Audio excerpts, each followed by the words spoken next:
حدیث نمبر 168 168 حدثنا محمد بن بشار قال حدثنا أبو داود عن زهير يعني ابن محمد عن أبي إسحاق السبيعي عن سعد بن عياض عن ابن مسعود رضي الله عنه قال كان النبي صلى الله عليه وآله وسلم يعجبه الذراع قال وسم في الذراع وكان يرى أن اليهود سموه. حضرت عبداللہ ابن مسعود رضی اللہ تعالیٰ روایت فرماتے ہیں، کہتے ہیں کہ نبی اکرم صلی اللہ علیہ وآلہ وسلم کو ہاتھ کا گوشت، بکرے کے ہاتھ کا گوشت پسند آتا تھا. وسم فی الذراع، اور وہی بکرے کے ہاتھ کے گوشت میں ہی حضور صلی اللہ علیہ وآلہ وسلم کو زہر دیا گیا.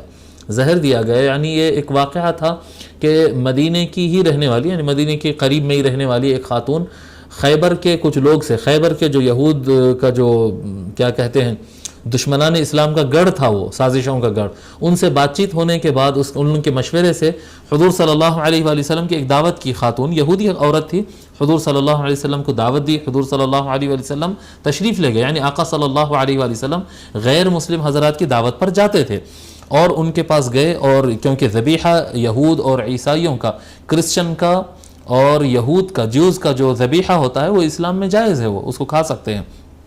حلال ہوتا ہے وہ. تو یہود کے پاس حضور صلی اللہ علیہ وسلم یہودی خاتون کے پاس گئے کھانے کے لیے. جب کھانا رکھا گیا تو وہ خاتون کیا کی تھی، وہ بکرے کے ہاتھ کے جو ہاتھ تھا اس میں تھوڑا سا زہر ملا دی تھی، اور حضور صلی اللہ علیہ وآلہ وسلم بھی تناول فرمائے. جیسے اس میں یعنی کافی روایات ہے اور روایت میں کافی یعنی اختلاف بھی ملتا ہے. تو بہرحال حضور صلی اللہ علیہ وآلہ وسلم بھی اس میں سے تناول فرمائے تھے، اور دیگر صحابہ کرام بھی اس میں سے تناول فرمائے، اس گوشت میں سے تناول فرمائے. ایک نوالا، غالباً ایک نوالا یا دو نوالے لینے کے بعد حضور صلی اللہ علیہ وآلہ وسلم اس کو چھوڑ دیے، اور اپنے صحابہ سے بھی کہے تھے کہ یہ چھوڑ دو گوشت، مت کھاؤ یہ گوشت. جیسا وہ رک گئے تو حضور صلی اللہ علیہ وسلم وہ خاتون کو بلا کر پوچھے اس میں تم زہر ملائے؟ تو اس خاتون نے کہا کہ ہاں میں ملائی تھی، مگر آپ کو کیسے پتہ چلا؟ تو حضور صلی اللہ علیہ وسلم فرمائے کہ یہ ہاتھ، یہ جو گوشت ہے، یہ گوشت نے مجھے بتا دیا کہ اس کے اندر زہر ملایا گیا ہے، کیوں کرے تم ایسا؟ تو جب وہ خاتون پھر یہ بتائی کہ میں اس لیے کری کیونکہ اگر آپ اللہ کے نبی ہے تو آپ کے اوپر زہر اثر نہیں کرے گا،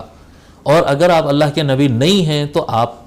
کیا کہتے ہیں ایک عام آدمی ہے جو ہم سے جھوٹ کہہ رہے ہیں، اور زہر کھا کے اگر ایسا آدمی مر جائے تو یہ اچھا ہے. یعنی اگر نبی ہے تو زندہ رہے گا، اور اگر نبی نہیں ہے تو اس کو میں مار دوں گی، کیونکہ سب کو جو ہے یہ اپنے طرف بلا رہا ہے اس طرح سے سوچ کر. تو نبی ہے نہیں ہے جاننے کے لیے، اور جب نبی نہیں ہے تو یہ اس کو ختم کرنے کے لیے میں اس نیت سے یہ کی. تو حضور صلی اللہ علیہ وآلہ وسلم کیونکہ ان کی جان کا مسئلہ تھا تو آقا صلی اللہ علیہ وآلہ وسلم معاف کر دیا عورت کو، بلکہ یہ بہت غلط کام ہے لیکن میں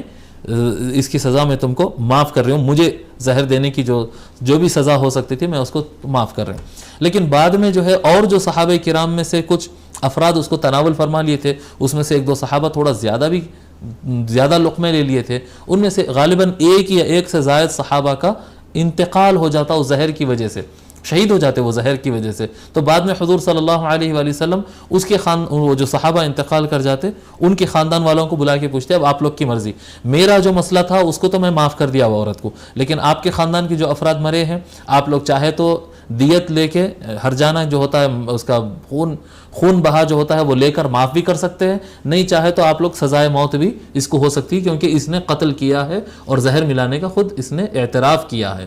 تو پھر اس کے وہ صحابہ کے خاندان والے نہیں معاف کرتے اور کہتے کہ نہیں ہم کو خون کا بدلہ، ہم کو خون چاہیے. تو پھر وہ یعنی عدالتی نظام کے مطابق وہ عورت کو سزائے موت دی جاتی ہے. اور یہ مختلف روایتوں میں تھوڑا الگ واقعہ ہے، ایک روایت کے حساب سے میں آپ کو واقعہ سنا دیا، ٹھیک ہے.